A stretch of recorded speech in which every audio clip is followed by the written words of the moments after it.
Donnelly reported the legend of the hermit, a holy man who sought solitude in its most pure form. Allegedly, he rode here from the mainland in a boat without a bottom, so all the creatures of the sea could rise at night to converse with him. How disappointed he must have been with their chatter. Perhaps now, when all that haunts the ocean is the rubbish dumped from the tankers, he'd find more peace. They say he threw his arms wide in a valley on the south side, and the cliff opened up to provide him shelter. They say he died of fever 116 years later. The shepherds left gifts for him at the mouth of the cave, but Donnelly records they never claimed to have seen him. I have visited the cave and I have left my gifts, but like them, I appear to be an unworthy subject of his solitude.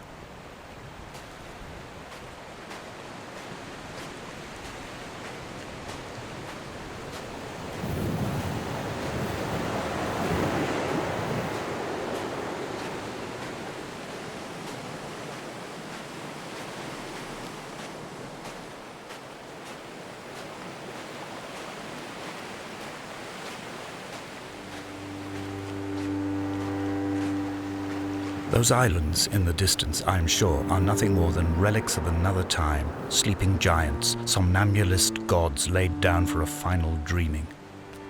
I wash the sand from my lips and grip my wrist ever more tightly. My shaking arms will not support my fading diaries.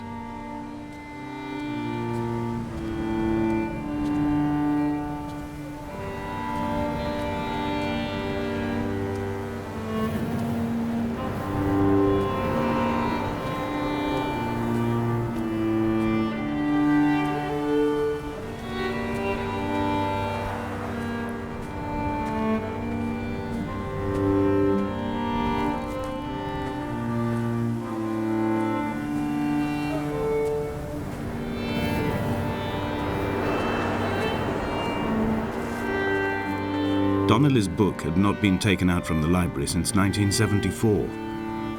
I decided it would never be missed as I slipped it under my coat and avoided the librarian's gaze on the way out.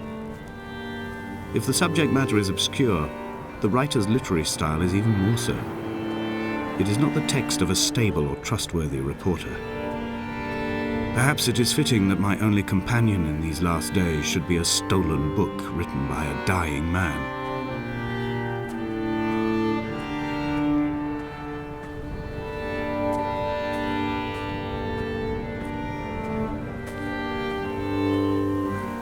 When someone had died or was dying, or was so ill they gave up what little hope they could sacrifice, they cut parallel lines into the cliff, exposing the white chalk beneath.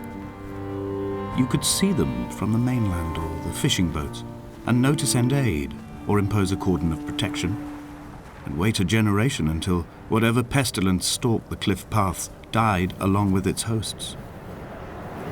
My lines are just for this: to keep any would-be rescuers at bay. The infection is not simply of the flesh.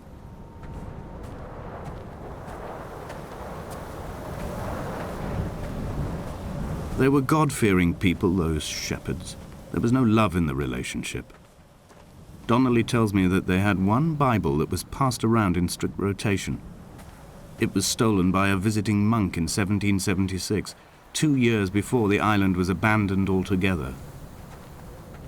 In the interim, I wonder, did they assign chapter and verse to the stones and grasses, marking the geography with a superimposed significance that they could actually walk the Bible and inhabit its contradictions?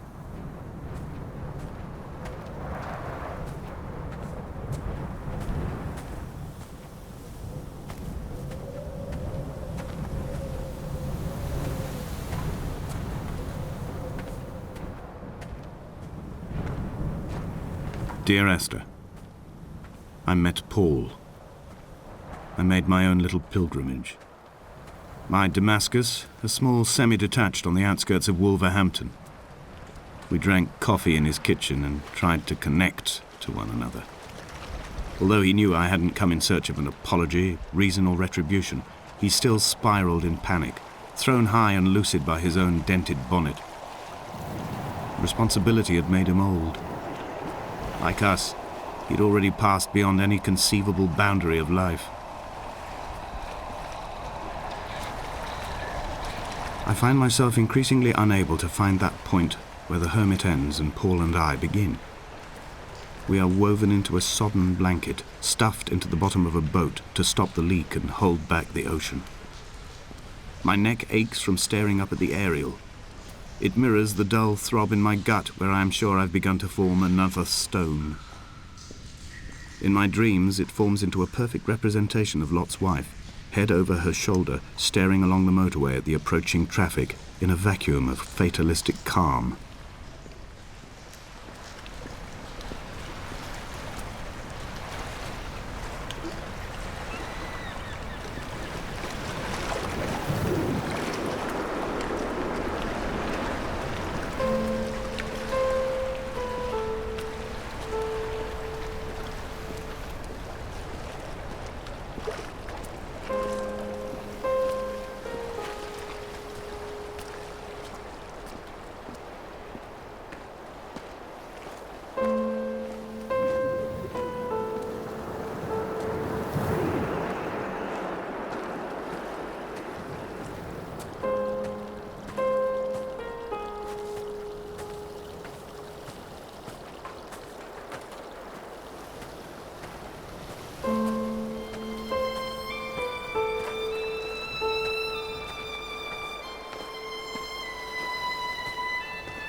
I've become convinced I am not alone here, even though I'm equally sure it is simply a delusion brought upon by circumstance.